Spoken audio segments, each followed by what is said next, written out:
Assalamualaikum warahmatullahi wabarakatuh. Izin memperkenalkan diri. Perkenalkan, nama saya Keiza Zahira Salsabila, NPM 2413 053149 dari kelas 2E.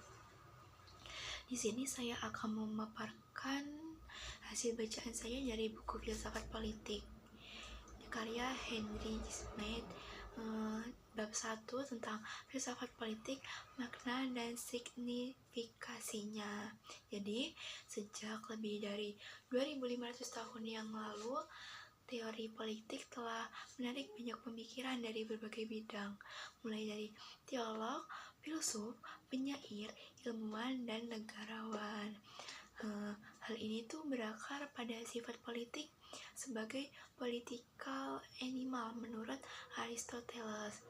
Filsafat politik tidak hanya membahas etika politik, tetapi juga teori kausal mengenai bagaimana kekuasaan digunakan diatur demi kebaikan umum.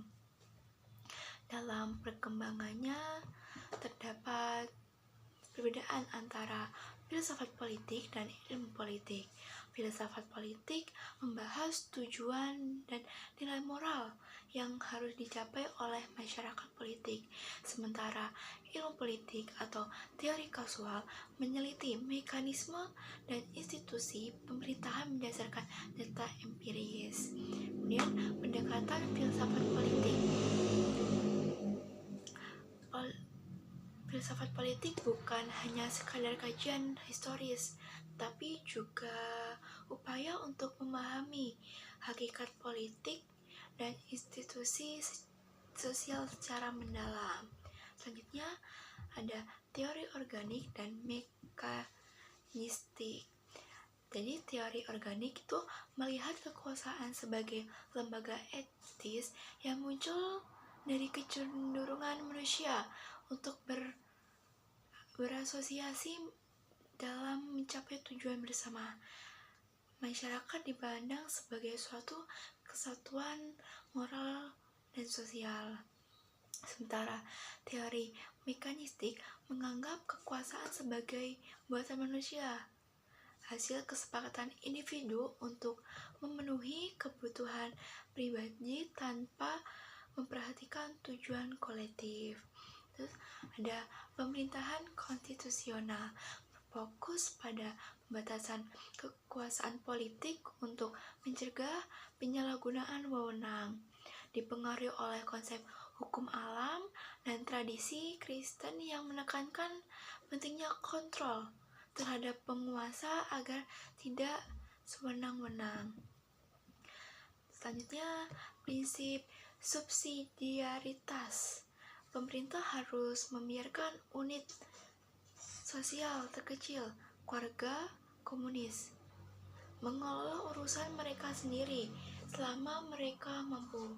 Negara hanya berperan sebagai pendukung ketika mereka tidak dapat diselesaikan oleh unit yang lebih kecil.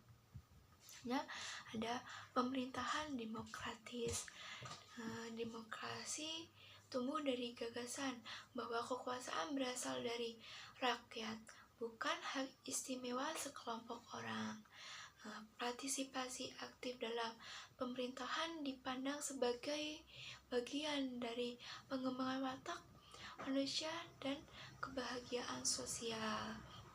Lalu ada teori pengetahuan dan politik. Ada 3, yaitu ada empiris, yaitu kebenaran hanya dapat divertifikasi melalui pengalaman indrawi. Lalu yang kedua ada rasionalisme. Kebenaran dapat ditemukan hanya dengan akal tanpa pengalaman empiris tadi, yaitu pengalaman indrawi. Yang ketiga yaitu pendekatan Aristotelian, menyeimbangkan nalar dan pengalaman untuk memahami realitas politik dan tujuan moral masyarakat.